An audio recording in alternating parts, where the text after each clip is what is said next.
So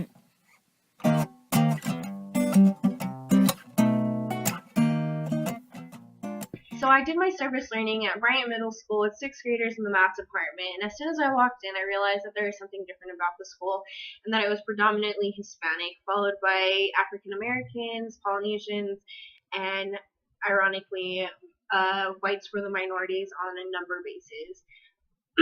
So um, I am doing my theme on dominant and majoritarian thinking. And the reason I chose that is because it involves color blindness. And you're asking yourself why color blindness is because it actually happened in the classroom. There was a situation where a Hispanic boy was talking to a Caucasian boy, and he was just stating, "Hey, something something white boy," and the teacher overheard it, and she said right away, "Hey, we don't say that around here. We're all the same."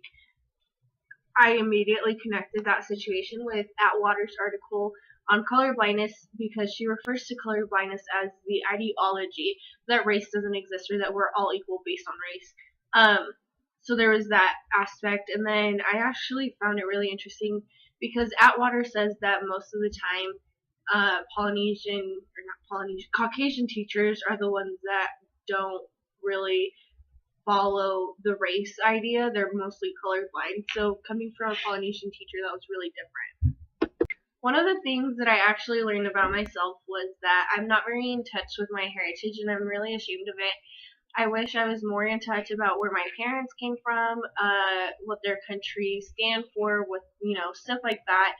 And I'm gonna try my best to try to connect myself with my heritage and culture and traditions that I'm not aware of yet. So I plan on doing that. But another thing that I realized was how I associate stereotypes, and it may be different from how other people do it, but I realized that some of the way that the kids were acting, I immediately stereotyped them. There were kids who were swearing up a storm that were Hispanic and, had their pants in. I'm like, you have nothing going for you. And I just immediately, I'm like, what am I doing?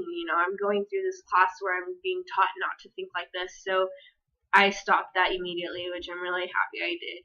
So I realized that stereotypes are really associated with your race or your gender, and that determines how you come up in life. And I don't think that should be right. There's room for change, not necessarily like in your race or your gender, but you can change the stereotypes, is what I'm saying. So there's that, and I'm just really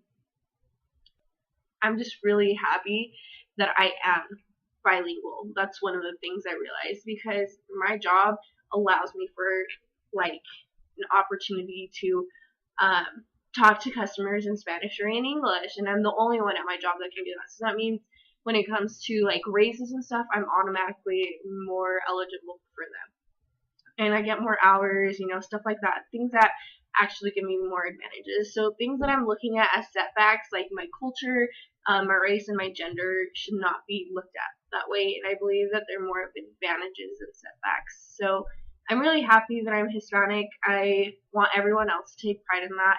Be happy in who you are, and change or different is good. Don't ever look at things that you have going on in your life as bad. So